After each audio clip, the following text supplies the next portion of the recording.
Hello दोस्तों, Aaradhya race academy के YouTube channel में आप सभी का स्वागत है। दोस्तों, राजस्थान कर्मचारी चयन बोर्ड द्वारा आयोजित रिट मुख्य भर्ती परीक्षा 2026 के नवीनतम पाठ्यक्रम के अनुसार लेवल 2 एसएसटी यानी कि सामाजिक अध्ययन के मॉडल पेपर की टेस्ट सीरीज है वो शुरू की गई थी, जिसमें अपने 17 मॉडल पेपर हैं वो कंप्लीट हो चुके हैं।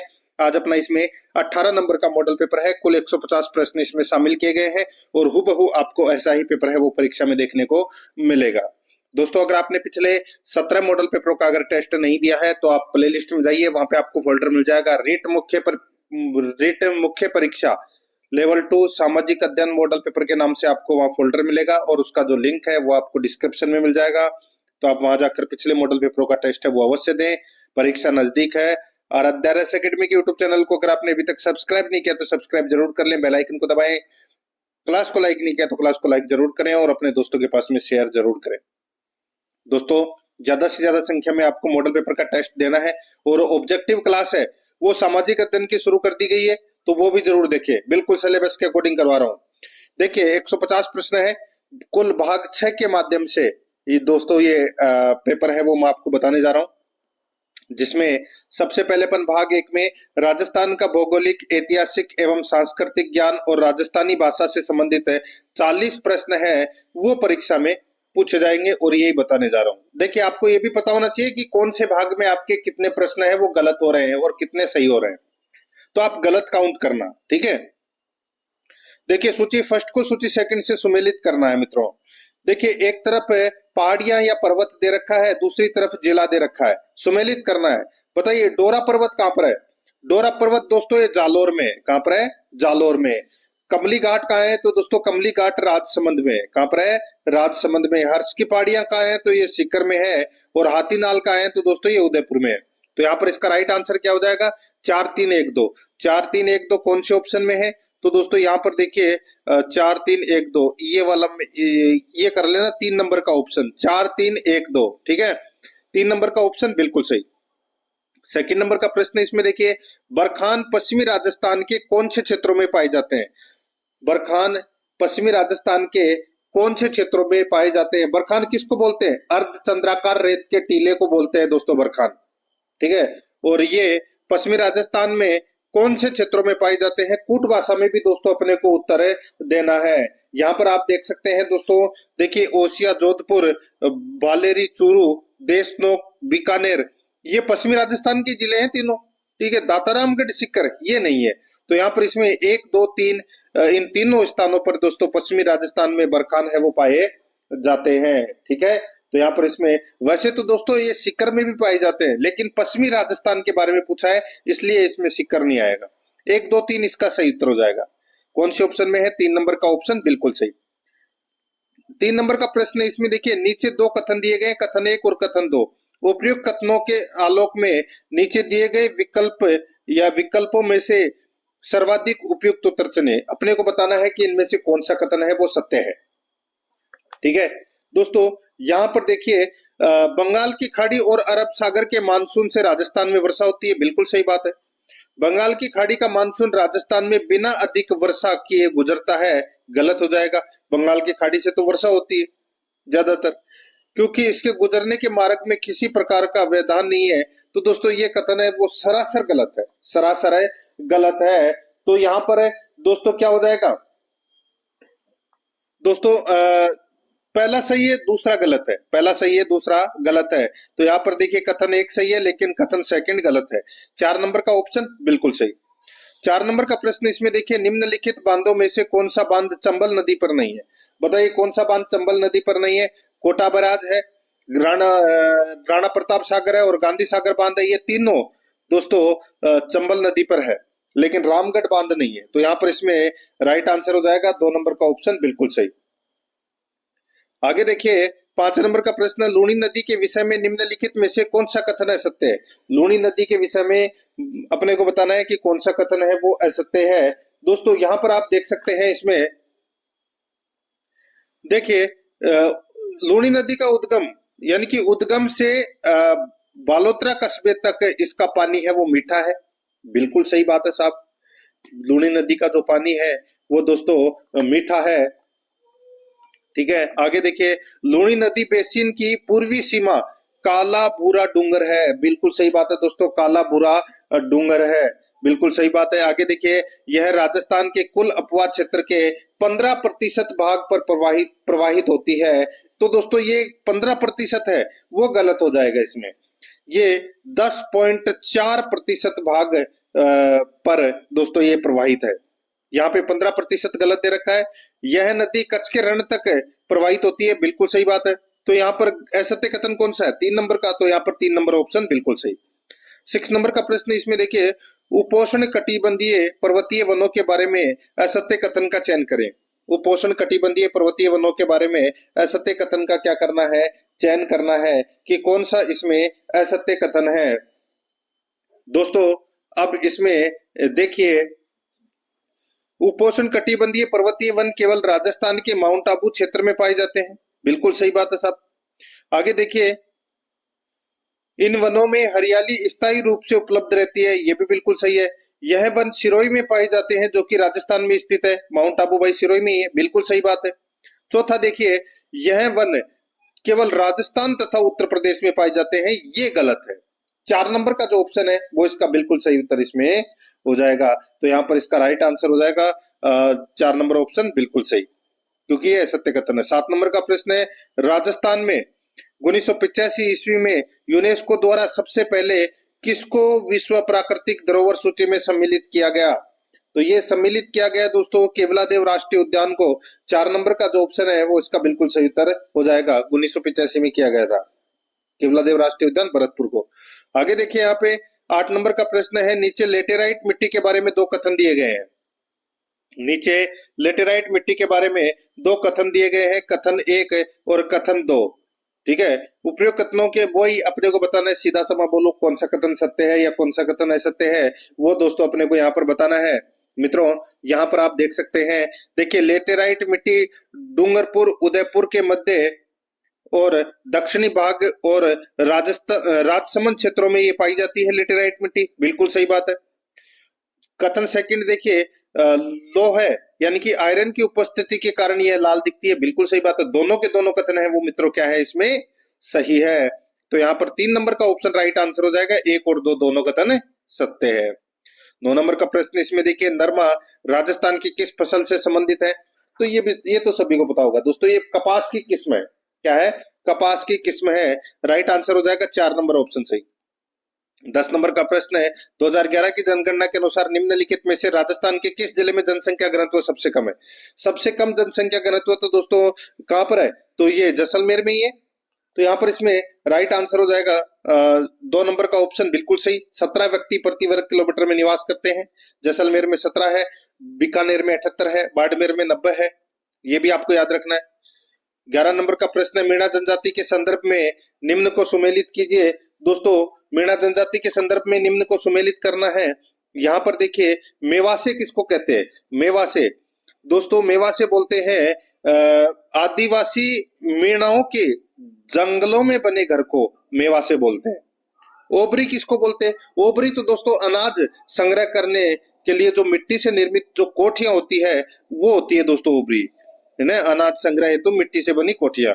पटेल, पटेल किसको बोलते हैं? पटेल मीणा जनजाति का दोस्तों मुखिया है, उसको बोलते हैं पटेल। और बडालिया किसको बोलते हैं? बडालिया बोलते हैं दोस्तों विवाह संबंधों के मध्यस्थता कराने वाला, यानी कि बिचौलिया, जिसको अपन अपनी भाषा में बोलते हैं। तो यहाँ पर इसमें सही उत्तर क्या हो जाएगा? BCAD, BCAD अपना इसमें राइट आंसर हो जाएगा। BCAD 3 नंबर का ऑप्शन बिल्कुल सही।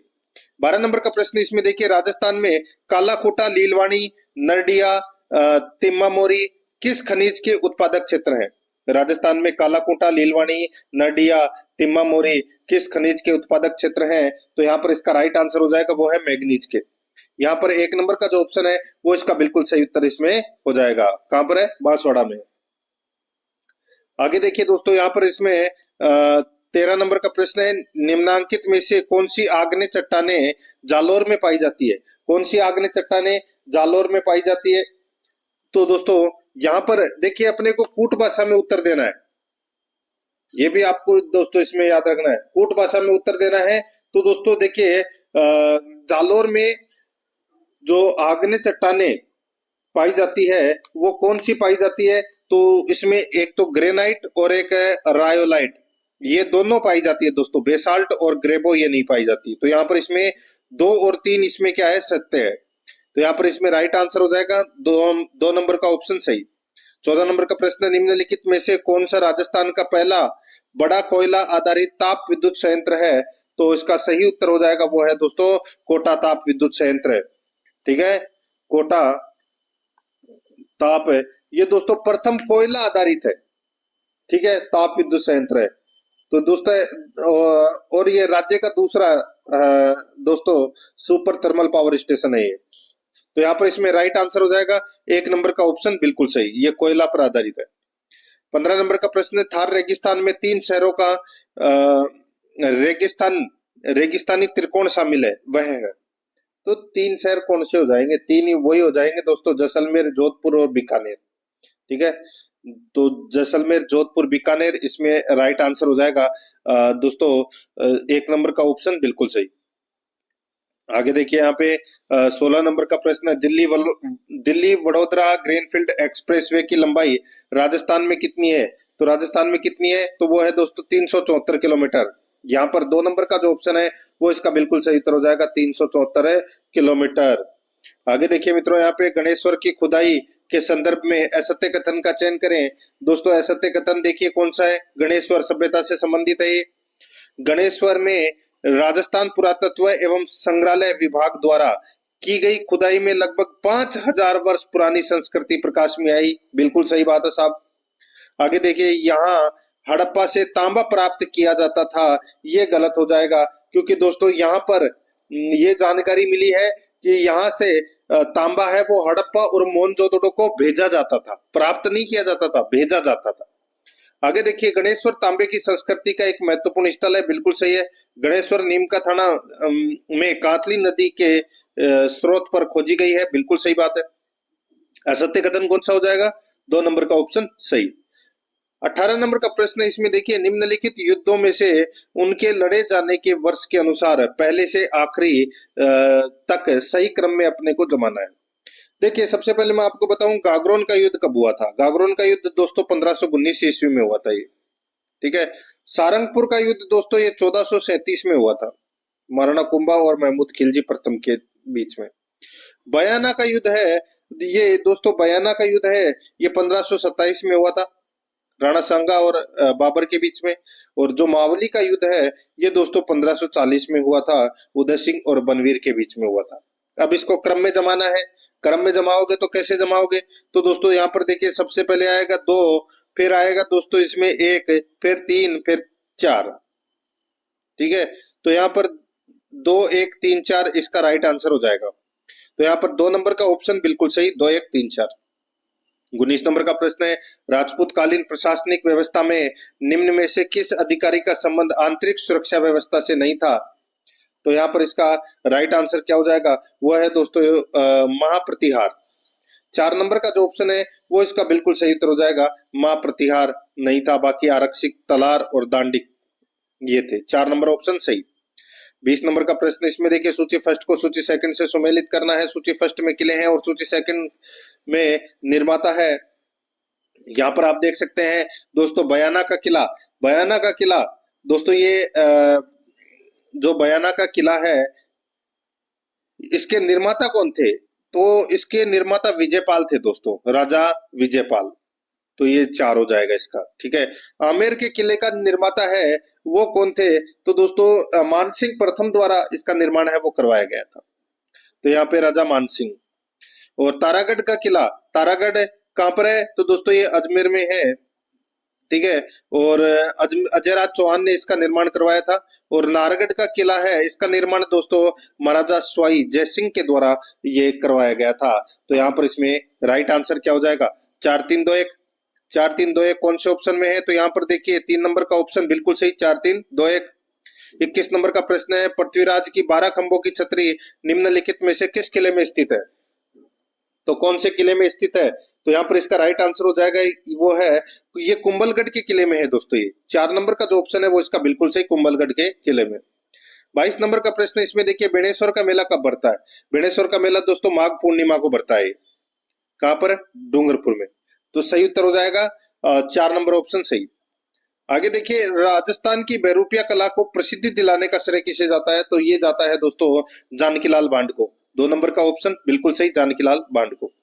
24 नंबर का प्रश्न इसमें देखिए, कच्ची घोड़ी नृत्य के संदर्भ में कौन सा कथन सत्य है? तो दोस्तों बताइए कौन सा कथन है वो सत्य है, कच्ची घोड़ी नृत्य से संबंधित है। दोस्तों ये देखिए, यह एक महिला प्रधान नृत्य है, तो ये कथन है वो दोस्तों इसमें गलत हो जाएगा। ये महिला प्रधान नृत्य नहीं है, पहला कथन गलत। देखिए, यह राजस्थान के शेखावाटी क्षेत्र से आरंभ हुआ, बिल्कुल सही है। विशेषतः विवाह के अवसर पर किया जाता है, बिल्कुल सही है। यह नृत्य शाहजहा के शासनकाल में शुरू हुआ, तो ये भी गलत हो जाएगा। तो इसमें 1 और 4 तो गलत है, और 2 और 3 इसमें क्या है, सही है। तो यहाँ पर इसका सही उत्तर क्या हो जाएगा, 2 और 3 सही है, यानी कि 2 नंबर का जो ऑप्शन है वो इसका सही उत्तर।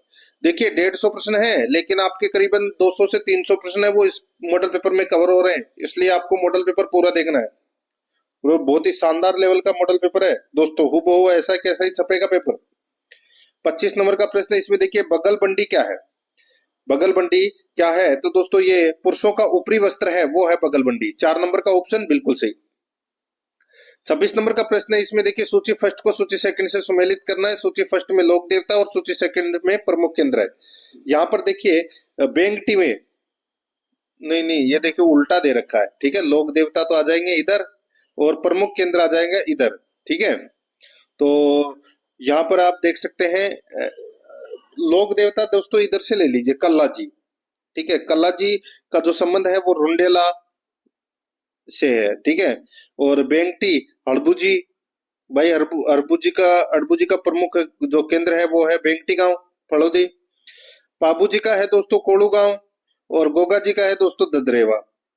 तो यहाँ पर इसमें राइट आंसर क्या हो जाएगा, 2 1 4 3, ये अपना सही उत्तर होगा इसमें, ठीक है। ये ऑप्शन, ये प्रमुख केंद्र वाले ऑप्शन इधर रख लेना, और लोक देवता वाले उस तरफ रख लेना। तो यहाँ पर इसमें 2 1 4 3 इसका राइट आंसर हो जाएगा 1 नंबर का ऑप्शन सही उत्तर। आगे देखिए, चित्तौड़गढ़ का किला किसने बनवाया था? चित्तौड़गढ़ का किला है वो दोस्तों चित्रांगद मौर्य के द्वारा बनवाया गया था। तो यहाँ पर इसमें चित्रांगद मौर्य के द्वारा, तो यहाँ पर 2 नंबर ऑप्शन सही। 28 नंबर का प्रश्न है, निम्न में से किस स्वतंत्रता सेनानी ने ब्यावर में नमक सत्याग्रह का संचालन किया? नमक सत्याग्रह का संचालन दोस्तों किसके द्वारा किया गया? इसका सही उत्तर हो जाएगा वो है दोस्तों सेठ घीसूलाल के द्वारा। तो यहाँ पर इसमें 3 नंबर का ऑप्शन बिल्कुल सही। नेक्स्ट आगे देखिए, यहाँ पे चीर पटोरी क्या है? चीर पटोरी क्या है? तो दोस्तों चीर पटोरी एक साड़ी का प्रचलित नाम है ये। तो यहाँ पर इसमें 1 नंबर ऑप्शन सही। 30 नंबर का प्रश्न है, हवेली चित्रकला किस शताब्दी की देन है? तो दोस्तों ये 19वीं सदी की देन है दोस्तों ये। तो यहाँ पर इसमें 4 नंबर का ऑप्शन बिल्कुल सही। 31 नंबर का प्रश्न है, 1857 की क्रांति के दौरान निम्न में से किसके द्वारा मुगल बादशाह को निष्ठा का प्रतीक नजर भेंट की गई? तो यहाँ पर इसमें सही उत्तर क्या हो जाएगा, बताइए। तो इसका सही उत्तर इसमें हो जाएगा सामोद के रावल शिव सिंह, सामोद के रावल शिव सिंह, ये अपना इसमें सही उत्तर हो जाएगा 1 नंबर का ऑप्शन बिल्कुल सही, ठीक है।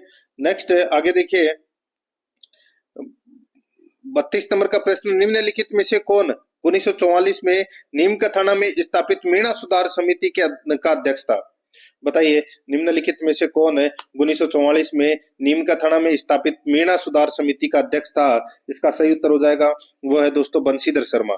2 नंबर का जो ऑप्शन है वो इसका बिल्कुल सही उत्तर हो जाएगा बंशीधर शर्मा। 33 नंबर का प्रश्न है इसमें देखिए, राजस्थानी लोक भाषा में पहेली को क्या कहा जाता है? पहेली को क्या कहा जाता है दोस्तों? पहेली को आडी कहा जाता है। क्या कहा जाता है? आडी। यहाँ पर इसमें 1 नंबर का ऑप्शन बिल्कुल सही, आडी। 34 नंबर का प्रश्न इसमें देखिए, मारवाड़ी बोली के संदर्भ में कौन सा कथन असत्य है? मारवाड़ी बोली के संबंध में कौन सा कथन असत्य है? तो यहाँ पर देखिए, जनसंख्या की दृष्टि से राजस्थान की सबसे बड़ी बोली है दोस्तों, जनसंख्या की नहीं, क्षेत्रफल की दृष्टि से सबसे बड़ी बोली है मारवाड़ी, ठीक है। ढूंढानी बोली है वो जनसंख्या की दृष्टि से सबसे बड़ी बोली है, तो ये अपना पहला कथन है वो इसमें गलत हो जाएगा। और बाकी देखिए, मेवाड़ी, वागड़ी, शेखावाटी, खेराड़ी तथा गोडवाड़ी इसकी उपबोलियां हैं, बिल्कुल सही बात है। अधिकांश जैन साहित्य में इसी बोली में है, बिल्कुल सही है। कुवलमाला में इसे मरुभाषा कहा गया है, बिल्कुल सही है। तो अपने को असत्य कथन बताना था। यहाँ पे जनसंख्या की जगह क्षेत्रफल आएगा। 1 नंबर ऑप्शन सही। 35 नंबर का प्रश्न है, बिट्टू मेहा के रावले में किसके वीरतापूर्ण कार्यों का वर्णन है? तो ये वर्णन है दोस्तों गोगा जी का। यहाँ पर इसमें सही उत्तर हो जाएगा 1 नंबर ऑप्शन सही। 36 नंबर का प्रश्न है, आइदान भाटी को उनके किस काव्य संग्रह के लिए सूर्यमल मिश्रण पुरस्कार दिया गया? तो ये पुरस्कार दिया गया दोस्तों आंख हियरा हरियल सुपना। आंख हियरा हरियल सुपना इस काव्य संग्रह के लिए सूर्यमल मिश्रण पुरस्कार है वो दिया गया किसको? आइदान भाटी को। सही उत्तर 3 नंबर ऑप्शन हो जाएगा। 37 नंबर का प्रश्न है, राजस्थान की प्रसिद्ध साहित्यकार लक्ष्मी कुमारी चुंडावत को भारत सरकार द्वारा पद्मश्री प्रदान किया गया। तो ये पद्मश्री प्रदान है ये दोस्तों 1984 में किया गया था। तो यहाँ पर इसमें सही उत्तर 4 नंबर ऑप्शन हो जाएगा। 38 नंबर का प्रश्न है, कन्हैयालाल सेठिया के ग्रंथ एवं उनको प्रदान किए गए पुरस्कारों के संदर्भ में निम्न को सुमेलित कीजिए। दोस्तों एक तरफ ग्रंथ है तो दूसरी तरफ पुरस्कार है। दोस्तों यहाँ पर आप देखिए लीलटास,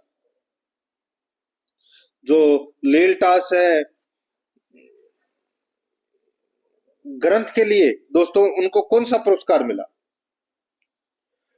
तो उनको मिला दोस्तों केंद्रीय साहित्य अकादमी पुरस्कार। केंद्रीय दोस्तों साहित्य अकादमी पुरस्कार मिला। और निर्ग्रंथ के लिए दोस्तों मूर्ति देवी पुरस्कार मिला इनको। और शब्द के लिए दोस्तों सूर्यमल मिश्रण पुरस्कार। और सत्यवादी के लिए दोस्तों टाटिया पुरस्कार। तो यहाँ पर इसमें राइट आंसर क्या हो जाएगा? CBDA अपना इसमें राइट आंसर हो जाएगा, यानी कि 1 नंबर का ऑप्शन बिल्कुल सही। 39 नंबर का प्रश्न है, सुमेलित करना है। दोस्तों एक तरफ है वो रचनाएं हैं और दूसरी तरफ रचनाकार है। देखिए राम रासो की रचना किसने की? तो दोस्तों ये माधोदास दडवाडिया ने दोस्तों इसकी रचना की। विजयपाल रासो की रचना किसने की? तो ये नल सिंह ने की दोस्तों, नल सिंह ने। और कुमार रासो की रचना किसने की? तो ये दलपत विजय ने की। और क्याम ख्या रासो की रचना है वो दोस्तों कवि जान ने की। तो यहाँ पर इसमें राइट आंसर क्या हो जाएगा दोस्तों? CADB इसका राइट आंसर हो जाएगा। ठीक है, CADB यानी कि अपना इसमें 3 नंबर का ऑप्शन बिल्कुल सही, CADB। 40 नंबर का प्रश्न है, इसमें देखिए राजस्थानी जैन साहित्य के संदर्भ में कौन से युग्म असंगत है, सॉरी कौन सा युग्म संगत है, संगत के बारे में पूछा है। तो यहाँ पर देखिए हरिभद्र सूरी दोस्तों यहाँ पर देखिए मिनाह चरित। ठीक है, ये बिल्कुल सही है दोस्तों इसमें। ठीक है, जिनेश्वर सूरी यहाँ पर देखिए सचरियट है, महावीर उत्साह है। तो ये बाकी इसमें सारे गलत दे रखे हैं दोस्तों। नहीं देखिए कूट भाषा में तो नहीं पूछा है कहीं, बिल्कुल देखिए कूट भाषा में पूछा है। ठीक है, तो यहाँ पर आप देख सकते हैं पहले का तो हो जाएगा इसमें पहला सही है। जिनेश्वर सूरी ये इसमें गलत दे रखा है। धनपाल का दोस्तों यहाँ पे अष्टक प्रकरणवर्ती, तो ये गलत दे रखा है दोस्तों। ये जिनेश्वर सूरी का है अष्टक प्रकरणवर्ती और धनपाल का है ये सचरियट महावीर उत्साह, तो ये भी गलत हो जाएगा। और सिद्ध श्री का है दोस्तों इसमें देखिए इसमें सिद्ध श्री का उपमिति भव प्रपंच कथा। ठीक है, तो ये इसमें क्या है बिल्कुल सही है। और माणक्य सुंदर सूरी का है पृथ्वीराज वाग्वी लास। तो दोस्तों यहाँ पर इसमें राइट आंसर क्या हो जाएगा? 1 4 5 इसका सही उत्तर हो जाएगा, 1 4 5। तो यहाँ पर इसमें सही उत्तर हो जाएगा 1 नंबर का ऑप्शन बिल्कुल सही। अब देखिए अपन भाग 2 के अंदर राजस्थान का सामान्य ज्ञान, शैक्षिक परिदृश्य, निःशुल्क व अनिवार्य बाल शिक्षा का अधिकार अधिनियम व सामयिक विषय से संबंधित 25 प्रश्न है वो परीक्षा में पूछे जाएंगे और यही बताने जा रहा हूं। देखिए पैटर्न यही रहेगा, शर्त यही है कि रोजाना आपको मेरे साथ में चलना होगा और ज्यादा से ज्यादा संख्या में मॉडल पेपर का टेस्ट आपको देना है। लिंक आपको डिस्क्रिप्शन में मिल जाएगा। 41 नंबर का प्रश्न है, मरुस्थल का सागवान उपनाम से किसे जाना जाता है? तो मरुस्थल का सागवान कहते हैं दोस्तों किसको? तो दोस्तों रोएडा को। और रोएडा का दोस्तों वानस्पतिक नाम है टेकुमेला अंडुलेटा। तो यहाँ पर इसमें दोस्तों 4 नंबर ऑप्शन सही। आगे देखिए, कर्म भूमि से मातृभूमि अभियान के तहत राजस्थान में कर्म भूमि से मातृभूमि के तहत राजस्थान में वर्ष 2027-28 तक कितने रेन वाटर रिचार्ज स्ट्रक्चर बनाए जाने हैं? तो कितने बनाए जाने हैं? तो दोस्तों वो है 45,000। यहाँ पर एक नंबर का ऑप्शन बिल्कुल सही, 45,000। 43 नंबर का प्रश्न है, राष्ट्रीय बीजीय मसाला अनुसंधान केंद्र की स्थापना कब की गई? तो दोस्तों ये की गई दोस्तों तबीजी अजमेर में स्थापना की गई थी, ये 22 अप्रैल 2000 को। तो दोस्तों यहाँ पर इसमें सही उत्तर हो जाएगा 2 नंबर ऑप्शन सही। 44 नंबर का प्रश्न है, अर्थना के मंडलेश्वर मंदिर का निर्माण किस राजवंश द्वारा करवाया गया? तो अर्थुना कहाँ है? तो ये बांसवाड़ा में है, परमार राजवंश के द्वारा करवाया गया था दोस्तों। 4 नंबर ऑप्शन सही। 45 नंबर का प्रश्न है, निम्न में से किस या किन खिलाड़ी को मेजर ध्यानचंद खेल रत्न पुरस्कार से सम्मानित किया गया है? तो दोस्तों इसका राइट आंसर हो जाएगा वो है, देखिए, कृष्णा नागर, अवनी लेकरा और देवेंद्र झाझड़िया। दोस्तों इन तीनों को दोस्तों मेजर ध्यानचंद खेल रत्न पुरस्कार है वो प्रदान किया जा चुका है। तो यहाँ पर इसमें राइट आंसर हो जाएगा उपरोक्त सभी। नेक्स्ट आगे देखिए, राजस्थान में किस स्थान से संस्कृत भाषा एवं कुटिल लिपि में उत्कीर्ण शिलालेख प्राप्त हुआ है? तो ये शिलालेख प्राप्त हुआ है दोस्तों कहां से? तो ये चाकसू से प्राप्त हुआ है दोस्तों। यहाँ पर इसमें 3 नंबर ऑप्शन बिल्कुल सही, चाकसू से। चाकसू कहाँ है? जयपुर में। अब देखिए यहाँ पे सूची फर्स्ट में दोस्तों सीमेंट उद्योग दे रखा है और सूची सेकंड में स्थान दे रखा है। बताइए जेके सीमेंट का जो प्रमुख कारखाना है वो कहाँ पर है? तो ये नीमबाहेड़ा चित्तौड़गढ़ में है। और बिरला सीमेंट का है दोस्तों, इसका भी दोस्तों चित्तौड़गढ़ में है। और बिनानी सीमेंट का है दोस्तों पिंडवाड़ा सिरोही में। और नीर श्री सीमेंट का है दोस्तों मोडक कोटा के अंदर। तो यहाँ पर इसमें राइट आंसर 4-3-2-1 हो जाएगा, ये तो सभी को पता होगा। तो यहाँ पर इसमें सही उत्तर हो जाएगा 2 नंबर का ऑप्शन बिल्कुल सही। मित्रों 48 नंबर का प्रश्न है, इसमें देखिए, राजस्थान के मुख्यमंत्रियों के संदर्भ में निम्न में से कौन सा कथन सही नहीं है? मुख्यमंत्रियों के संदर्भ में निम्न में से कौन सा कथन सही नहीं है वो अपने को बताना है। तो दोस्तों यहाँ पर देखिए, राजस्थान में प्रथम मध्यावधि चुनाव शिवचरण माथुर के समय हुए थे। तो दोस्तों ये अपना गलत हो जाएगा। देखिए प्रथम मध्यावधि चुनाव है वो 1980 में भैरव सिंह शेखावत के समय हुए थे। तो अपना पहला कथन है वो गलत हो जाएगा। आगे देखिए, हीरालाल देवपुरा राजस्थान के एकमात्र मुख्यमंत्री हैं जो राज्य वित्त आयोग के अध्यक्ष भी बने हैं। बिल्कुल सही बात है दोस्तों। और देखिए, राजस्थान की पहली महिला मंत्री कमला बेनीवाल मोहनलाल सुखाड़िया के मंत्रिमंडल का हिस्सा थी। बिल्कुल सही है। राजस्थान में प्रथम राष्ट्रपति शासन मोहनलाल सुखाड़िया के समय में लगा था। बिल्कुल सही बात है दोस्तों। तो यहाँ पर इसमें इसका सही उत्तर क्या हो जाएगा? 1 नंबर का ऑप्शन बिल्कुल सही। आगे देखिए, 49 नंबर का प्रश्न है, राजस्थान राज्य मानवाधिकार आयोग के बारे में सही नहीं है।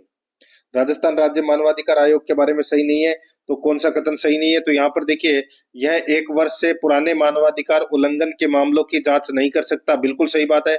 यह एक सांविधिक निकाय है, ये सही बात है, ठीक है, सही बात है। यह एक सांविधिक निकाय है, तो दोस्तों बिल्कुल सही है। पहला भी सही है, दूसरा भी सही है। तीसरा देखिए दोस्तों, इसके अध्यक्ष या सदस्यों को साबित कदाचार के आधार पर राज्यपाल पदच्युत कर सकता है। तो दोस्तों ये कथन है वो गलत हो जाएगा। दोस्तों देखिए, इसमें सर्वोच्च न्यायालय की जांच के बाद है वो राष्ट्रपति हटा सकता है इनको, तो ये अपना गलत हो जाएगा।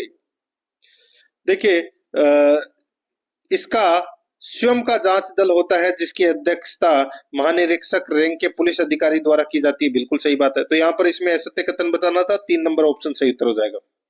50 नंबर का प्रश्न है, निम्नांकित में से कौन सा एक कथन सही नहीं है? कौन सा एक कथन सही नहीं है वो अपने को यहाँ पर बताना है।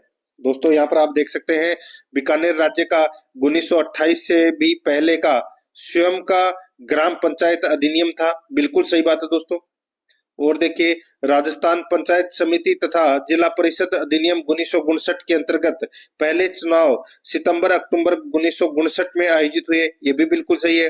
पंचायती राज व्यवस्था का देश में उद्घाटन सर्वप्रथम तत्कालीन प्रधानमंत्री जवाहरलाल नेहरू द्वारा 2 अक्टूबर 1959 को नागौर राजस्थान में किया गया। तो दोस्तों ये भी बिल्कुल सही है। चौथा देखिए, 1952 में राजस्थान पंचायती राज अधिनियम लागू हुआ और पूरे राज्य में ग्राम पंचायतें स्थापित की गई। तो दोस्तों ये गलत हो जाएगा। ये दोस्तों इसमें गलत हो जाएगा। ये दोस्तों मैं आपको बताऊं, आप सभी को पता होगा कि ये 1953 में लागू हुआ था, 1950 में नहीं, 52 में नहीं, ठीक है। तो ये कथन चौथा नंबर का इसमें असत्य है, तो असत्य ही पूछा था। 4 नंबर का ऑप्शन सही। 51 नंबर का प्रश्न है, मुख्यमंत्री मंगला पशु बीमा योजना के संदर्भ में सत्य कथन है, तो वो कौन सा है? तो दोस्तों देखिए, इस योजना का शुभारंभ 13 दिसंबर 2024 को किया गया, बिल्कुल सही है। इस योजना में अनुसूचित जाति व जनजाति के लिए क्रमशः 16% और 12% आरक्षण का प्रावधान है, तो दोस्तों ये भी बिल्कुल सही है। इस योजना में बीमा के लिए पशु की टैगिंग अनिवार्य है, तो दोस्तों ये भी बिल्कुल सही है। तो यहाँ पर इसका राइट आंसर हो जाएगा उपरोक्त सभी 4 नंबर ऑप्शन सही। आगे देखिए, सामाजिक अध्ययन शिक्षण में नवाचार का उद्देश्य क्या है? तो दोस्तों नवाचार का उद्देश्य क्या है? तो नवाचार का उद्देश्य है सामाजिक मूल्यों व कौशलों का विकास करना। यहाँ पर 2 नंबर का ऑप्शन बिल्कुल सही। 53 नंबर प्रश्न है, मिड डे मील योजना नवीन ग्राम प्रधानमंत्री पोषण शक्ति निर्माण योजना का उद्देश्य है। मिड डे मील योजना नवीन ग्राम प्रधानमंत्री पोषण शक्ति निर्माण योजना का उद्देश्य है, तो दोस्तों इसका उद्देश्य क्या है बताइए? तो दोस्तों इसका उद्देश्य हो जाएगा प्राथमिक एवं उच्च प्राथमिक स्तर के छात्रों के पोषण स्तर में वृद्धि करना, बिल्कुल सही है। नामांकन उपस्थिति में वृद्धि एवं ड्रॉप आउट को रोकना, बिल्कुल सही है। सामाजिक समरसता को बढ़ावा देना, बिल्कुल सही है। तो यहाँ पर इसमें राइट आंसर हो जाएगा उपरोक्त सभी 4 नंबर ऑप्शन सही।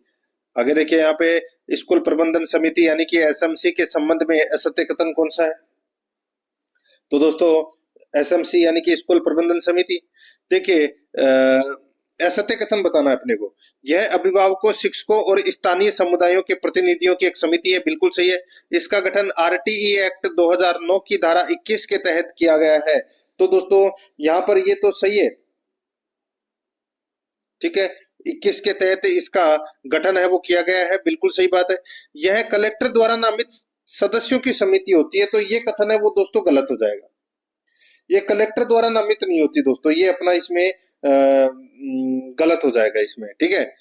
इसमें महिलाओं की भागीदारी 50% होती है, बिल्कुल सही है। तो यहाँ पर 3 नंबर का ऑप्शन राइट आंसर हो जाएगा। आगे देखिए, 55 नंबर प्रश्न है, नई शिक्षा नीति स्तंभों पर आधारित है। एनईपी 2020 में कितने स्तंभ है? कितने स्तंभ है? तो दोस्तों 5 स्तंभ है। 1 नंबर का ऑप्शन बिल्कुल सही उत्तर हो जाएगा।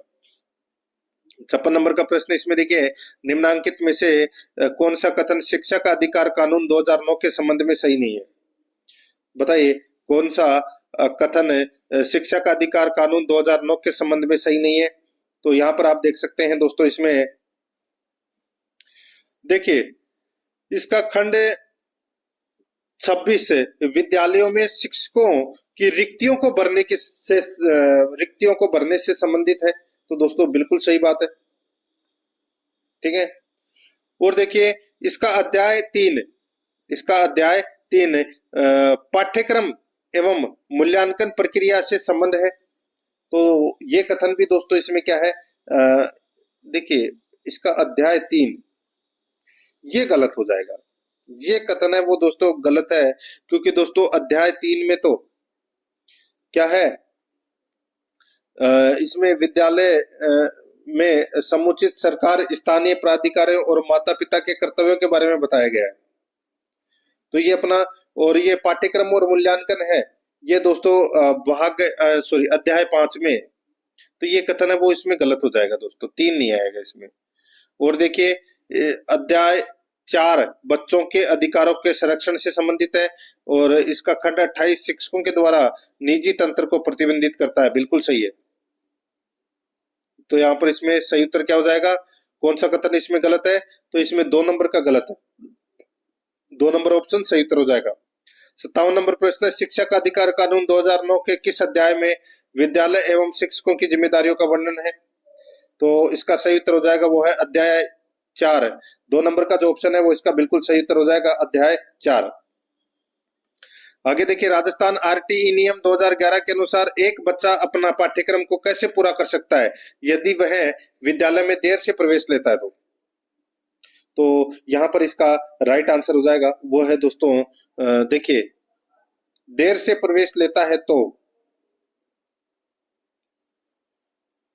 दोस्तों देखिए यहाँ पर कोई मतलब देर से प्रवेश लेता है तो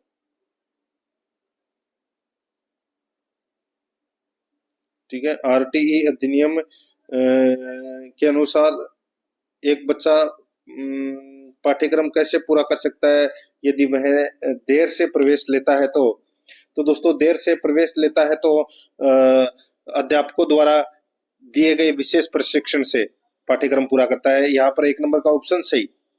आगे देखिए 59 नंबर प्रश्न है, आरटीई नियम 2011 में राज्य सरकार के अनुसार वंचित समूह से संबंधित बालक से तात्पर्य है। वंचित समूह से संबंधित दोस्तों बालक से तात्पर्य है, तो अपने को कूट भाषा में उत्तर देना है। ठीक है, देखिए एक अनाथ बालक, ये भी वंचित समूह में आता है। युद्ध वीरांगना का बच्चा भी आता है इसमें। बालक या जिसके माता पिता अथवा अभिभावक एचआईवी या कैंसर से प्रभावित व्यक्ति हैं, तो ये भी उसके अंतर्गत आते हैं। देखिए कोई भी रोग से प्रभावित व्यक्ति है, तो ये कथन है वो गलत हो जाएगा। ये ए बी सी है वो इसमें सही है, ए बी सी है वो इसमें सही है। यहाँ पर 4 नंबर का ऑप्शन सही। 60 नंबर का प्रश्न है, शिक्षा का अधिकार कानून 2009 के अनुसार यदि कोई विद्यालय कैपिटेशन शुल्क लेता है तब उसके लिए क्या दंड दिए जाने का प्रावधान है। तो इसमें दंड क्या दिए जाने का प्रावधान है, तो इसमें लिए गए प्रतिवर्ती शुल्क के 10 गुना तक अर्थदंड दिए जाने का प्रावधान है। तो यहाँ पर इसमें 1 नंबर का ऑप्शन बिल्कुल सही। 61 नंबर का प्रश्न है, राजस्थान सरकार द्वारा किसकी अध्यक्षता में राजस्थान राज्य अन्य पिछड़ा वर्ग आयोग का गठन किया गया है। तो यहाँ पर इसमें सही उत्तर क्या हो जाएगा बताइए, तो वो है मदन लाल। 1 नंबर का जो ऑप्शन है वो इसका बिल्कुल सही उत्तर हो जाएगा, मदन लाल। नेक्स्ट आगे देखिए, संयुक्त राष्ट्र महासभा ने किस वर्ष को अंतर्राष्ट्रीय महिला किसान वर्ष घोषित किया है। महिला किसान वर्ष घोषित किया है, तो यहाँ पर इसका राइट आंसर हो जाएगा वो है वर्ष 2026। 4 नंबर का ऑप्शन बिल्कुल सही। आगे देखिए, इंडियन प्रीमियर लीग यानी कि आईपीएल के 18वें संस्करण के फाइनल में कौन सी टीम उपविजेता रही। तो कौन सी टीम उपविजेता रही, तो यहाँ पर इसमें सही उत्तर हो जाएगा वो है पंजाब किंग्स। तो यहाँ पर इसमें 3 नंबर का ऑप्शन बिल्कुल सही उत्तर हो जाएगा, रॉयल चैलेंजर बेंगलोर है वो जीती थी। आगे देखिए, वन्य जीवों के संरक्षण के लिए चलाई जा रही बंदी पशु प्रयोजन योजना में वन्य जीवों के संरक्षण की अवधि है। तो वन्य जीवों के संरक्षण के लिए जो अवधि है वो है 1 माह से 5 वर्ष। तो यहाँ पर इसमें सही उत्तर हो जाएगा 1 नंबर ऑप्शन सही। 65 नंबर का प्रश्न है, बाबा साहब अम्बेडकर संबल योजना के अंतर्गत लक्षित क्षेत्र है। तो दोस्तों लक्षित क्षेत्र है तो वो है वे गांव जहां अनुसूचित जाति की 50 जनसंख्या 50% से अधिक हो, वहां दोस्तों बाबा साहब अम्बेडकर संबल योजना है वो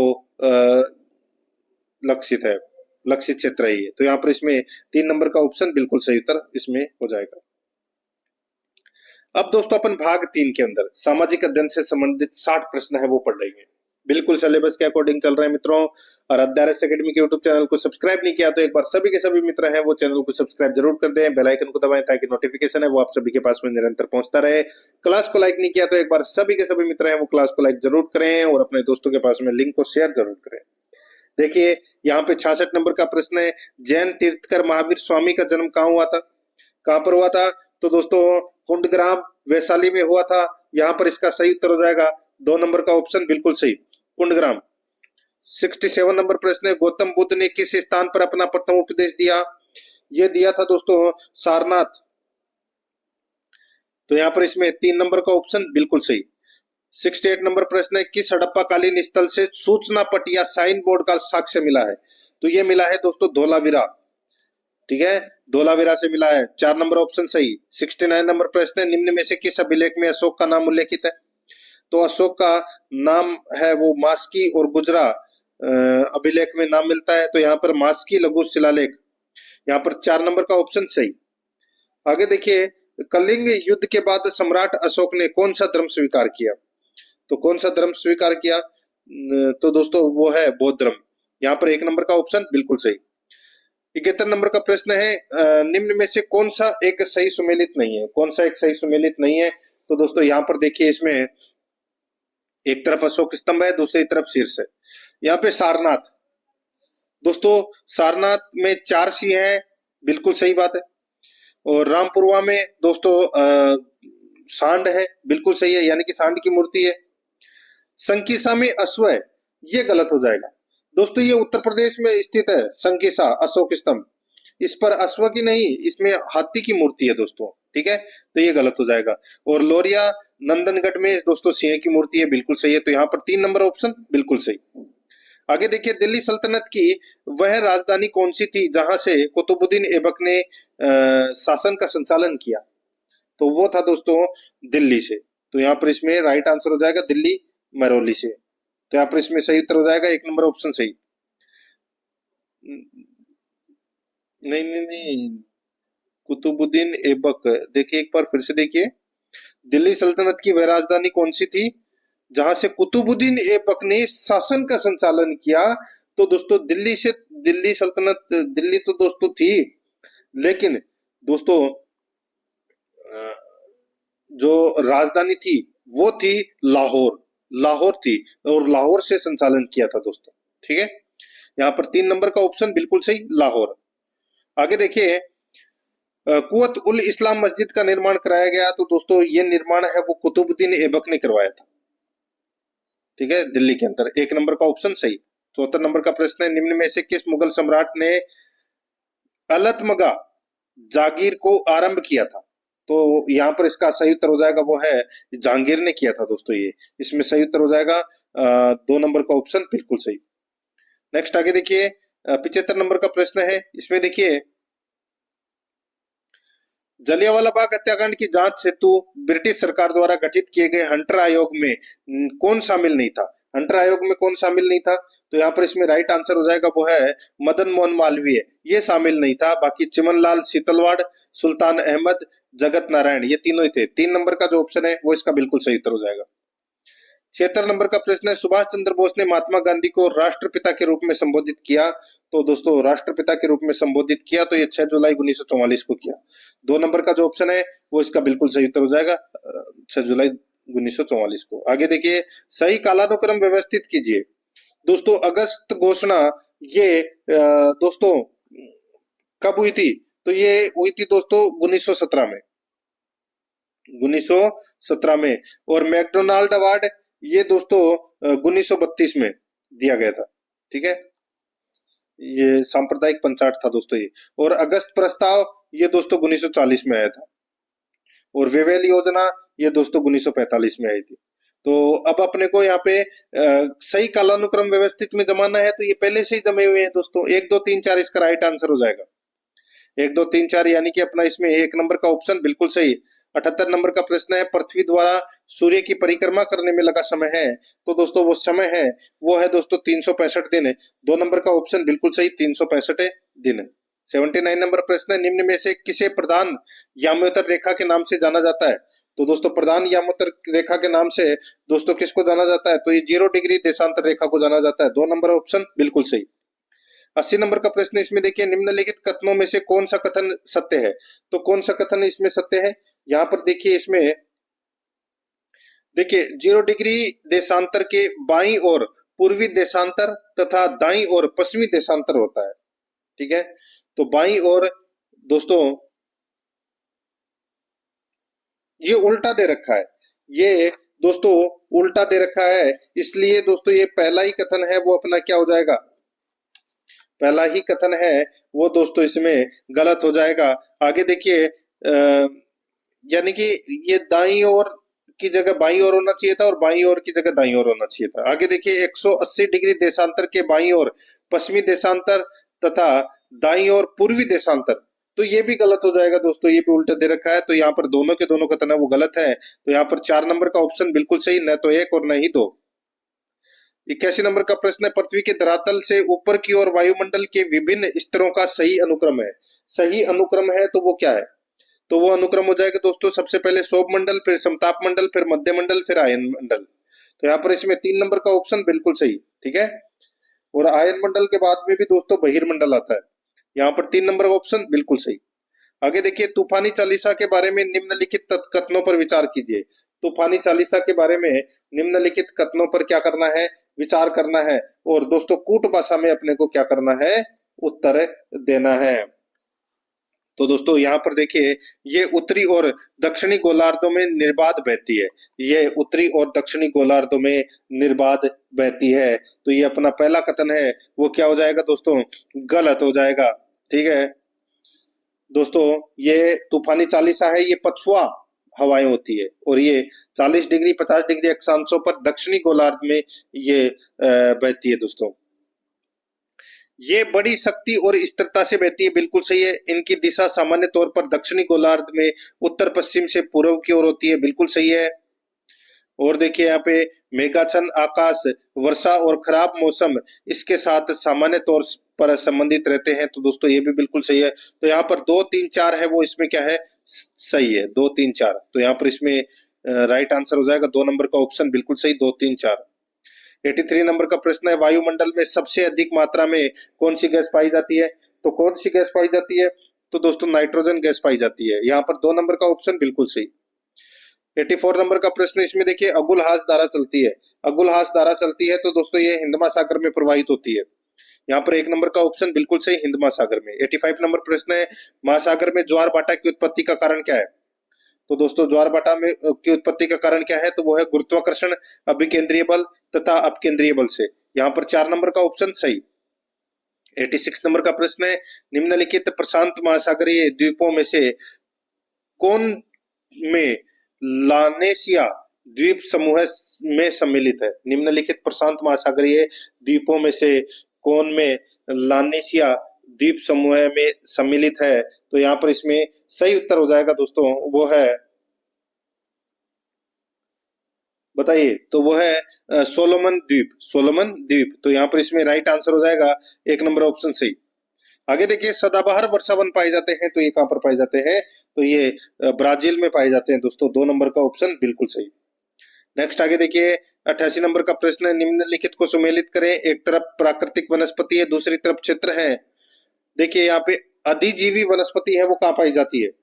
ये ये पाई जाती है दोस्तों भूमध्य सागरीय क्षेत्र में। बबुल, बबुल दोस्तों ये सहारा रेगिस्तान में पाई जाती है, सहारा क्षेत्र में। और बेओबाब, बेओबाब दोस्तों ये सवाना क्षेत्र में पाई जाती है। और देवदार के वृक्ष है, ये भूमध्य रेखीय वन है। तो यहाँ पर इसमें राइट आंसर हो जाएगा ए सी डी बी। ए सी डी बी अपना इसमें राइट आंसर हो जाएगा। भूमध्य सागरीय नहीं, भूमध्य रेखीय हो जाएगा। यहाँ पे अधिजीवी वनस्पति ये भूमध्य रेखीय हो जाएगा। और दोस्तों बबुल है ये सहारा, और बेओबाब है ये सवाना, और देवदार हो जाएगा दोस्तों भूमध्य सागरीय। ठीक है, ये क्रम है। तो यहाँ पर इसमें राइट आंसर हो जाएगा B C D A. B C D A कौन से ऑप्शन में है? तो यहाँ पर देखिए पहला नंबर का ऑप्शन राइट आंसर हो जाएगा बी सी डी ए।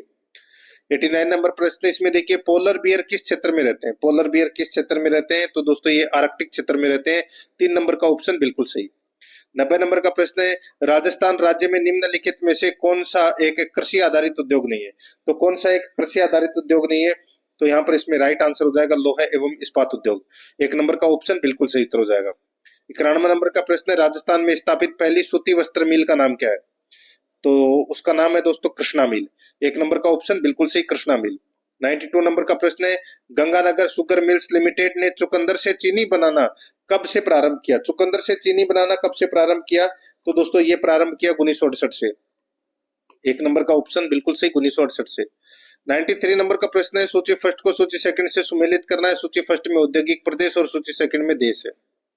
यहाँ पे देखिए लंकाशायर प्रदेश, लंकाशायर प्रदेश है ये दोस्तों इंग्लैंड में यानी कि यूनाइटेड किंगडम में ये स्थित है। ठीक है, रूहर प्रदेश ये दोस्तों जर्मनी में है, रूहर प्रदेश। और केहिन प्रदेश, केहिन प्रदेश दोस्तों ये जापान में है। ठीक है, और दक्षिणी अल्पेशियन प्रदेश है ये दोस्तों संयुक्त राज्य अमेरिका में है। ये औद्योगिक प्रदेश है और ये देश है। तो यहाँ पर इसमें राइट आंसर हो जाएगा C B D A, C B D A अपना इसमें राइट आंसर हो जाएगा। यहाँ पर 4 नंबर का ऑप्शन बिल्कुल सही। 94 नंबर का प्रश्न, इसमें देखिए जर्मनी का कौन सा शहर रसायन उद्योग हेतु प्रसिद्ध है? तो दोस्तों रसायन उद्योग हेतु म्यूखिन और ऑक्सबर्ग, ये तो यहाँ पर इसमें राइट आंसर हो जाएगा 1 और 2 दोनों। नेक्स्ट आगे देखिए, सर अल्बर्ट हार्वर्ड जनक माने जाते हैं। तो दोस्तों ये जनक माने जाते हैं ऑर्गेनिक कृषि के, 2 नंबर का ऑप्शन बिल्कुल सही उत्तर हो जाएगा। 96 नंबर प्रश्न, मूल भारतीय संविधान किसके द्वारा हस्तलिखित है? तो ये हस्तलिखित है दोस्तों प्रेम बिहारी नारायण रायजादा के द्वारा रचित लिखित है। 3 नंबर ऑप्शन सही। 97 नंबर प्रश्न है, भारतीय संविधान के निम्न में से किस अनुच्छेद में प्रदत्त मूल अधिकार केवल भारतीय नागरिकों को प्रदत्त है, केवल भारतीय नागरिकों को प्रदत्त है? तो यहाँ पर इसमें राइट आंसर हो जाएगा वो है अनुच्छेद 16। 2 नंबर का ऑप्शन बिल्कुल सही। नेक्स्ट आगे देखिए, संविधान के किस अनुच्छेद में गोवध निषेध राज्य नीति के निर्देशक तत्व का एक भाग है? तो यहाँ पर इसमें सही उत्तर हो जाएगा दोस्तों वो है अनुच्छेद 48। अनुच्छेद 48, ये प्रश्न काफी बार परीक्षा में पूछा जा चुका है। 2 नंबर ऑप्शन सही। 99 नंबर प्रश्न है, संविधान संशोधनों से संबंधित निम्नांकित कथनों पर विचार कीजिए। दोस्तों अपने को देखिए अभी निम्नांकित कथनों पर विचार के बारे में बोल रहा है, तो दोस्तों अपने को क्या करना है, कूट भाषा में उत्तर देना है कि दोस्तों कौन कौन सा कथन है वो इसमें सही है। ठीक है, 4 कथन दोस्तों आपको यहाँ पर देखने को मिलेंगे और फिर अपने को बताना है कि कौन सा कथन सही है। अब दोस्तों यहाँ पर आप देखिए 99 नंबर का ये प्रश्न है, अनुच्छेद 368 में संविधान संशोधन की 2 विधियों का उल्लेख है। 2 विधियों का क्या है, उल्लेख है। तो दोस्तों इसमें देखिए पहला जो कथन है वो इसमें सही है। पहला कथन है वो दोस्तों इसमें सही है। दूसरा देखिए, संविधान संशोधन विधेयक केवल लोकसभा में ही प्रारंभ किया जा सकता है, तो ये कथन है वो दोस्तों गलत हो जाएगा। केवल लोकसभा में ही जरूरी नहीं है। ठीक है, और देखिए दोस्तों इसमें संविधान संशोधन विधेयक पर संसद के दोनों सदनों के बीच विवाद की दशा में दोनों सदनों की संयुक्त बैठक आहूत की जाती है। ठीक है, तो इसमें जो ये तीसरा नंबर का जो कथन है, ठीक है, तीसरा नंबर का जो कथन है, देखिए संविधान संशोधन विधेयक पर दोनों सदनों की के बीच विवाद की दशा में दोनों सदनों की संयुक्त बैठक आहूत है, वो की जा सकती है। तो ये दोस्तों नहीं है, ये संविधान में ये प्रावधान नहीं है दोस्तों। ठीक है, बाकी अन्य विधेयक पर हो सकता है, लेकिन संविधान संशोधन विधेयक पर संयुक्त बैठक आहूत करने का प्रावधान नहीं है, तो ये अपना दूसरा भी गलत हो जाएगा। चौथा देखिए, राष्ट्रपति संविधान संशोधन विधेयक पर निषेधाधिकार का प्रयोग नहीं कर सकता, बिल्कुल सही बात है। तो यहाँ पर 1 और 4 कथन है वो क्या है, सत्य है। 1 और 4 यानी कि 2 नंबर का ऑप्शन बिल्कुल सही। 100 नंबर का प्रश्न है, भारत के राष्ट्रपति की पदावधि के संबंध में निम्न कथनों में से कौन सा सही नहीं है? बताइए कौन सा कथन है वो सही नहीं है, बताइए पदावधि के बारे में। तो यहां पर देखिए दोस्तों, इसमें देखिए राष्ट्रपति भारत के मुख्य न्यायाधीश को संबोधित अपने हस्ताक्षर सहित लेख द्वारा अपना पद त्याग कर सकेगा, गलत है दोस्तों। राष्ट्रपति अपना त्याग पत्र ही है वो दोस्तों उपराष्ट्रपति को देगा, तो ये अपना पहला ही कथन है वो गलत हो जाएगा और यही अपना सही उत्तर हो जाएगा। 1 नंबर का ऑप्शन अपना राइट आंसर हो जाएगा दोस्तों, क्योंकि अपना ये पहला ही कथन है वो गलत हो गया और गलत ही पूछा है। बाकी अगर आप पढ़ना चाहते हैं तो दोस्तों क्लास को स्टॉप कीजिए और ये तीनों ऑप्शन है वो पढ़ लीजिए। ठीक है, आगे देखिए 101 नंबर का प्रश्न है, संसदीय विशेषाधिकारों के बारे में निम्नलिखित कथनों पर विचार कीजिए। निम्नलिखित कथनों पर दोस्तों अपने को विचार करना है। यहाँ पर आप देख सकते हैं दोस्तों अनुच्छेद 105, दोस्तों अनुच्छेद 105 के तहत संसदीय विशेषाधिकार संसद के सदस्यों और उनकी समितियों को प्राप्त विशेष अधिकार उन्मुक्तियां छूट है। ठीक है, बिल्कुल सही बात है दोस्तों। तो अपना पहला नंबर का जो कथन है वो दोस्तों क्या हो जाएगा, सत्य कथन है। दूसरा देखिए, संसद ने सभी विशेषाधिकारों को विस्तृत रूप से संहिताबद्ध करने के लिए कोई विशेष कानून नहीं बनाया है, तो दोस्तों ये भी बिल्कुल सही बात है, दूसरा कथन भी सही है। तीसरा देखिए, अनुच्छेद 180 राज्यों की विधानसभाओं के सदस्यों को समान विशेषाधिकार की गारंटी देता है, तो ये कथन है वो दोस्तों इसमें गलत हो जाएगा। ठीक है, अनुच्छेद 180 नहीं, अनुच्छेद 194 के तहत गारंटी देता है, तो ये अपना गलत हो जाएगा। तो इसमें क्या पूछा है कि कौन सा कथन सत्य नहीं है, तो इसमें तीसरा कथन सत्य नहीं है, तो यहाँ पर इसमें राइट आंसर केवल 3, इसका सही उत्तर हो जाएगा 3 नंबर ऑप्शन सही। 102 नंबर प्रश्न, निम्नांकित में से कौन सा कथन असत्य है? बताइए कौन सा कथन है वो असत्य है, वो अपने को यहाँ पर बताना है। तो दोस्तों इसमें देखिए, पेशा अधिनियम अनुसूची 5 के 9 राज्यों में लागू है। तो दोस्तों यहाँ पर देखिए भाग अनुसूची 9 के अनुसूची 5 के 9 राज्यों में लागू है। ये कथन दोस्तों इसमें क्या है, गलत है। ठीक है, 9 में नहीं, ये 10 राज्यों में लागू है दोस्तों। ठीक है, तो ये अपना गलत हो जाएगा। अगर आप पढ़ना चाहते हैं तो दोस्तों इनको पढ़ सकते हैं, क्लास को स्टॉप कीजिए। और ये बाकी कथन सही है, तीसरा इसमें असत्य और असत्य पूछा गया है। आगे देखिए, ग्राम सभा के सदस्य होते हैं। ग्राम सभा के सदस्य होते हैं तो दोस्तों मतदाता सूची में दर्ज ग्राम के सभी निवासी। 2 नंबर ऑप्शन बिल्कुल सही। 104 नंबर प्रश्न है, पंचायती राज संस्थाओं के मध्यवर्ती स्तर एवं संबंधित राज्य के त्रुटिपूर्ण युग्म को पहचानिए। त्रुटिपूर्ण युग्म को क्या करना है, पहचानना है। यहाँ पर देखिए दोस्तों क्षेत्र समिति उत्तर प्रदेश, ठीक है, बिल्कुल सही है। पंचायत यूनियन काउंसिल तमिलनाडु में, बिल्कुल सही है। तालुका पंचायत गुजरात में, बिल्कुल सही है। पंचायत समिति मध्य प्रदेश, गलत हो जाएगा। दोस्तों यहाँ पर देखिए पंचायत समिति तो राजस्थान में कहते हैं, तो यहाँ पर इसमें सही उत्तर क्या हो जाएगा, वो है 4 नंबर का ऑप्शन, बिल्कुल सही। आगे देखिए मित्रों, यहाँ पे 105 नंबर का प्रश्न है, संविधान सभा में कुल कितनी महिला प्रतिनिधि थी? तो महिला प्रतिनिधि दोस्तों 15 थी। यहाँ पर 3 नंबर का ऑप्शन बिल्कुल सही। 106 नंबर का प्रश्न इसमें देखिए, इंटर पार्लियामेंट्री यूनियन के अनुसार वैश्विक नेशनल लेजिस्लेटिव बॉडी में महिलाओं की औसत प्रतिनिधित्व कितना है? तो कितना है, तो वो है दोस्तों 24%। यहाँ पर 2 नंबर ऑप्शन सही। 107 नंबर प्रश्न है, 18वीं लोकसभा में राजस्थान से कुल कितनी महिलाएं निर्वाचित हुई है? तो कितनी महिलाएं निर्वाचित हुई है? तो दोस्तों कुल 3 महिलाएं निर्वाचित हुई है, मंजू शर्मा, महिमा कुमारी मेवाड़ और एक संजना जाटव, जो अभी चर्चा का विषय बनी हुई है।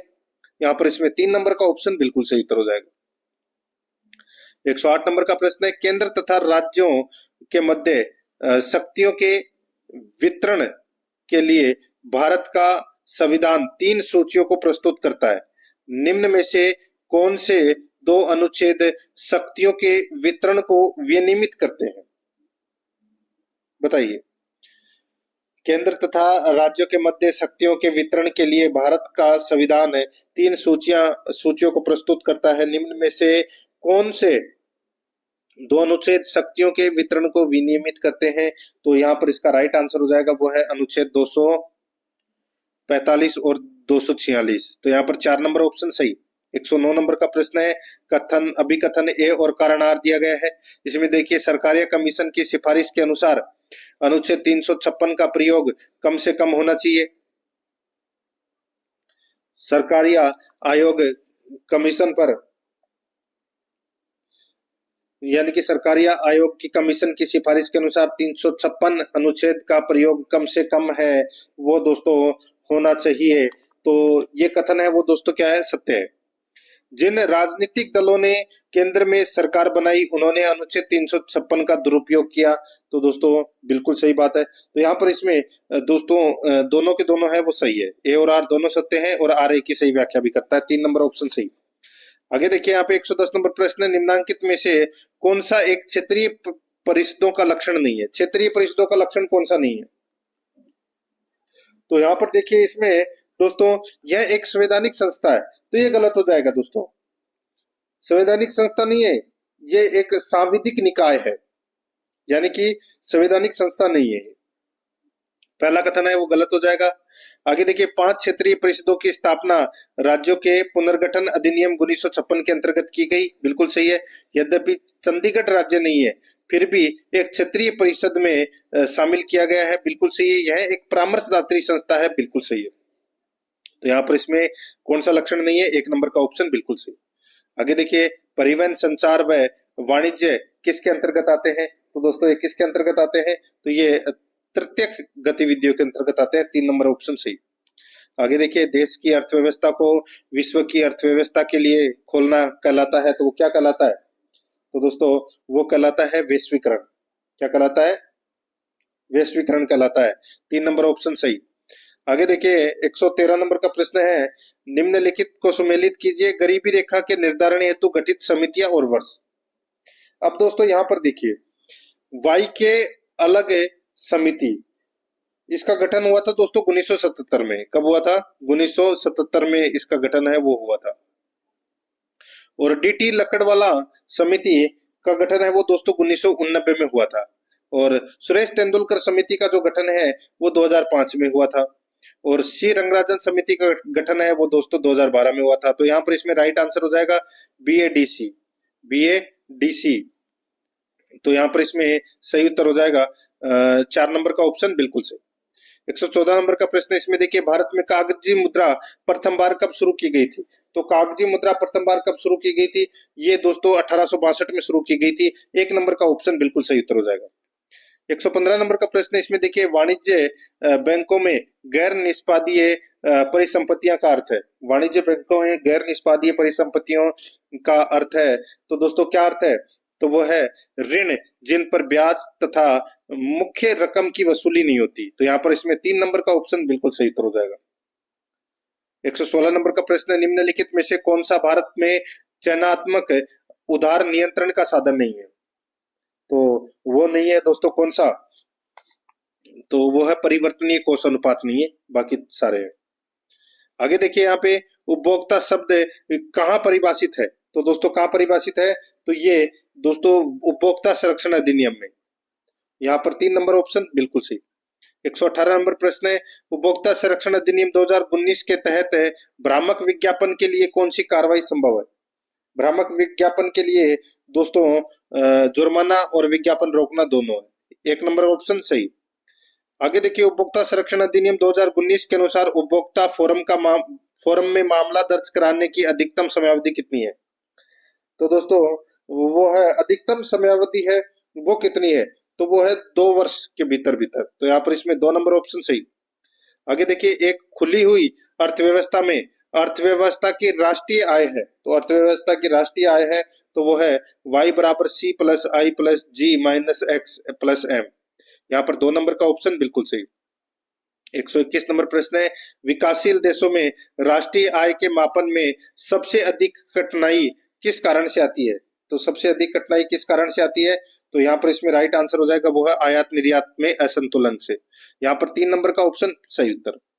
आगे देखिए, विकास के मानवीय पक्ष पर निम्नलिखित में से किस एक ने सबसे पहले ध्यान केंद्रित किया? तो सबसे पहले ध्यान केंद्रित किया तो वो किया दोस्तों किसने? तो वो है समन्वित ग्रामीण विकास कार्यक्रम। ठीक है, तो यहाँ पर इसमें सही उत्तर हो जाएगा 2 नंबर का ऑप्शन सही। नेक्स्ट आगे देखिए, 123 नंबर का प्रश्न है, इसमें देखिए, राजस्थान में कृषि उपज मंडियों का नियंत्रण किस संस्था के अधीन है? तो कौन सी संस्था के अधीन है? तो वो है राजस्थान राज्य कृषि विपणन बोर्ड के अधीन है। 3 नंबर ऑप्शन बिल्कुल सही। आगे देखिए, राजस्थान राज्य सरकार द्वारा कृषि विपणन निर्देशालय की स्थापना कब की गई? तो ये की गई दोस्तों 1980 में। कृषि विपणन निर्देशालय की स्थापना 1980 में की गई राजस्थान सरकार द्वारा। 125 नंबर का प्रश्न, राष्ट्रीय खाद्य सुरक्षा मिशन न्यूट्री सीरियल योजना राजस्थान राज्य में कब प्रारंभ की गई? तो दोस्तों ये प्रारंभ की गई वर्ष 2018-19 में। 4 नंबर ऑप्शन सही। अब अपन भाग 4 के अंदर शैक्षणिक रीति विज्ञान से संबंधित 10 प्रश्न है वो पढ़ेंगे बिल्कुल सिलेबस के अकॉर्डिंग। आगे देखिए, यहाँ पे प्रायोजना विधि के जन्मदाता माने जाते हैं तो वो माने जाते हैं दोस्तों किलपैट्रिक। 3 नंबर का ऑप्शन बिल्कुल सही। ओहो, कूट भाषा में उत्तर देना है। तो दोस्तों यहाँ पर देखिए, किलपैट्रिक तो है ही, इसके साथ में जॉन डिवी भी है। तो यहाँ पर बी और सी ये दोनों माने जाते हैं दोस्तों प्रायोजना विधि के जन्मदाता। तो यहाँ पर इसमें राइट आंसर हो जाएगा 3 नंबर ऑप्शन बिल्कुल सही, केवल बी और सी। 127 नंबर प्रश्न है, सामाजिक अध्ययन शिक्षण में उपागम का उपयोग छात्रों को विभिन्न संस्कृतियों और समाजों के बारे में जानने में मदद करता है। तो ये मदद करता है दोस्तों क्षेत्र आधारित उपागम। तो यहाँ पर इसका सही उत्तर हो जाएगा क्षेत्र आधारित उपागम। 2 नंबर ऑप्शन सही। 128 नंबर का प्रश्न है, ज्ञान की प्रत्येक कड़ी एक दूसरे से परस्पर संबंधित है और इस शिक्षण उपागम में व्यवहारिकता तथा सार्थकता पर बल दिया जाता है। यह किस उपागम की विशेषता को दर्शाता है? यह किस उपागम की विशेषता को दर्शाता है? तो ये चक्रीय उपागम की विशेषता को दर्शाता है। 3 नंबर ऑप्शन बिल्कुल सही। आगे देखिए, 129 नंबर का प्रश्न है, सामाजिक अध्ययन विषय में अध्यापन में कठिनाई के कारण से संबंधित नहीं है। सामाजिक अध्ययन विषय में अध्यापन में कठिनाई के कारण से संबंधित नहीं है, तो यहाँ पर इसका सही उत्तर क्या हो जाएगा, वो है सेमिनार या परिचर्चा होना। 3 नंबर ऑप्शन बिल्कुल सही उत्तर हो जाएगा। ठीक है, आगे देखिए यहाँ पे 130 नंबर का प्रश्न है, समस्या समाधान के लिए कितने चरणों का सुझाव दिया गया है। तो कितने चरणों का, तो दोस्तों वो है 5 चरणों का, ठीक है, दिया गया है। तो यहाँ पर 3 नंबर का ऑप्शन बिल्कुल सही उत्तर इसमें हो जाएगा। आगे देखिए 131 नंबर प्रश्न है, ग्लोब किस प्रकार की सहायक सामग्री है। तो ये दोस्तों दृश्य सहायक सामग्री है, 1 नंबर का ऑप्शन सही। आगे देखिए 132 नंबर प्रश्न है, शिक्षण सहायक सामग्री का उपयोग करते हैं। तो ये करते हैं दोस्तों शिक्षण को इंटरेक्टिव बनाने के लिए, 1 नंबर का ऑप्शन सही। 133 नंबर का प्रश्न है, हर्बर्ट की पंचपदी प्रणाली का सही क्रम क्या है। तो जो सही क्रम है वो है दोस्तों इसमें प्रस्तावना, प्रस्तुतिकरण, तुलना एवं विश्लेषण, सामान्यीकरण तथा प्रयोग, 1 नंबर का ऑप्शन बिल्कुल सही। 134 नंबर का प्रश्न है, सामाजिक विज्ञान में मूल्यांकन का उद्देश्य निम्नलिखित में से किसको सबसे अच्छी तरह से दर्शाता है। किसको सबसे अच्छी तरह से दर्शाता है, तो वो है, बताइए, सामाजिक अध्ययन में मूल्यांकन का उद्देश्य निम्नलिखित में से किसको सबसे अच्छी तरह से दर्शाता है। तो दोस्तों इसमें देखिए, सीखने में आ रही कठिनाइयों का निदान और निर्देशन में सुधार करने को दर्शाता है। दोस्तों यहाँ पर बी नंबर ऑप्शन ये तो सही है ही, कूट भाषा में उत्तर देना था, 1 नंबर का ऑप्शन बिल्कुल सही, केवल बी। आगे देखिए, निदानात्मक एवं उपचारात्मक शिक्षण का संबंध किससे है। तो दोस्तों किससे है, तो वो है छात्रों की त्रुटियों की पहचान और समाधान से, 1 नंबर का ऑप्शन सही। अब देखिए 5 नंबर का भाग है शैक्षणिक मनोविज्ञान, और इससे संबंधित 10 प्रश्न है वो देखिए। देखिए सर्वप्रथम मनोविज्ञान ने अपनी आत्मा का परित्याग किया, फिर उसके मन का त्याग किया, उसके बाद उसने चेतना का त्याग किया, अब वह व्यवहार की विधि को स्वीकार करता है, यह कथन दिया है। तो दोस्तों ये कथन है वो किसने दिया है, तो ये दिया है दोस्तों वुडवर्थ का कथन है दोस्तों, ये 3 नंबर ऑप्शन सही। आगे देखिए, विकास किससे संबंधित है। विकास किससे संबंधित है, तो ये वृद्धि से, परिपक्वता से, आयु से। तो यहाँ पर इसका राइट आंसर हो जाएगा, सभी विकल्प सही है। 138 नंबर प्रश्न है, एक बालक जो किसी एक विशेषता जैसे दुश्चितता या सामाजिकता में उच्च और निम्न है, बाद में वर्षों में भी इसी तरह का रहता है, यह कथन निम्न में से किस महत्व को बल देता है। तो किस महत्व को बल देता है, तो दोस्तों ये जो ये बल देता है, ठीक है, तो ये किस महत्व को बल देता है, तो इसमें वो है आनुवांशिकी को, यहाँ पर 1 नंबर ऑप्शन बिल्कुल सही। आगे देखिए, शेल्डन ने व्यक्तित्व को किस आधार पर वर्गीकरण किया। तो किस आधार पर वर्गीकरण किया, तो यहाँ पर इसमें राइट आंसर हो जाएगा, वो है इसमें शारीरिक रचना पर, 1 नंबर का ऑप्शन बिल्कुल सही। 140 नंबर प्रश्न है, बुद्धि का एक कारक सिद्धांत है, से संबंधित विचारक है। तो से संबंधित विचारक है तो वो है दोस्तों अल्फ्रेड बिने, टर्मन, स्टर्न। तो यहाँ पर इसका सही उत्तर हो जाएगा उपरोक्त सभी। 141 नंबर का प्रश्न है, व्यवहार के कारण व्यवहार में परिवर्तन ही अधिगम है, परिभाषा किसने दी है। तो ये परिभाषा किसने दी है, तो ये परिभाषा है वो किसने दी है वो अपने को बताना है। इसका दोस्तों सही उत्तर हो जाएगा, वो है इसमें गिलफोर्ड, ठीक है, गिलफोर्ड की परिभाषा दोस्तों ये, यहाँ पर 1 नंबर ऑप्शन सही। 142 नंबर प्रश्न है, निम्न में से कौन सा युग्म सही नहीं है। कौन सा युग्म सही नहीं है, तो यहाँ पर देखिए सीखने का सूच का सिद्धांत हल ने दिया था, ये गलत हो जाएगा। हल का तो दोस्तों पुनर्बलन सिद्धांत है, ठीक है, तो यहाँ पर इसमें सही उत्तर क्या हो जाएगा, 4 नंबर का जो ऑप्शन है वो इसका बिल्कुल सही। आगे देखिए, सृजनात्मकता की विशेषता है। सृजनात्मकता की विशेषता क्या है, लचीलापन, मौलिकता, प्रभावशीलता। तो यहाँ पर इसका सही उत्तर हो जाएगा उपरोक्त सभी। 144 नंबर का प्रश्न, निम्न में से कौन सा अभिप्रेरणा का संगठक नहीं है। तो कौन सा अभिप्रेरणा का संगठक नहीं है, तो वो अनुमान या संवेग, ये नहीं है, 3 नंबर ऑप्शन बिल्कुल सही। 145 नंबर का प्रश्न है, जब कोई व्यक्ति अपने दुखद अनुभवों को जानबूझकर भूलता है और उन्हें अचेतन मन में दबा देता है, तो समायोजन की यह रक्षात्मक युक्ति कहलाती है, तो वो क्या कहलाती है? तो दोस्तों वो कहलाती है दोस्तों प्रक्षेपण कहलाती है वो। नहीं नहीं, प्रक्षेपण नहीं, दमन कहलाती है वो। क्या कहलाती है? दमन। 4 नंबर का ऑप्शन बिल्कुल सही, दमन। आगे देखिए, अब अपन भाग 6 के अंदर सूचना तकनीकी से संबंधित 5 प्रश्न है वो पढ़ेंगे बिल्कुल सिलेबस के अकॉर्डिंग। देखिए, निम्नलिखित में से कौन सी परंपरागत सूचना एवं संप्रेषण तकनीकी है?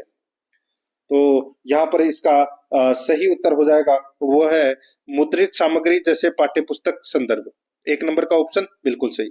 147 नंबर का प्रश्न, निम्नलिखित कंप्यूटर के भाग है सिवाय के, किसके सिवाय?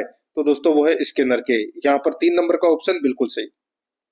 148 नंबर का प्रश्न है, कंप्यूटर की किस इकाई में जटिल गणनाएं करने की क्षमता होती है? तो वो होती है दोस्तों केंद्रीय प्रोसेसिंग इकाई में। यहाँ पर 3 नंबर ऑप्शन सही। 149 नंबर का प्रश्न है, भारत द्वारा शिक्षा हेतु समर्पित उपग्रह कौन सा है? तो वो है दोस्तों चंद्रयान। 3 नंबर का जो ऑप्शन, नहीं नहीं नहीं नहीं नहीं, नहीं एडुसेट है। तो यहाँ पर इसमें एजुसेट इसका राइट आंसर हो जाएगा। 4 नंबर ऑप्शन बिल्कुल सही। अब देखिए यहाँ पे सुमेलित करना है दोस्तों, विद्यालय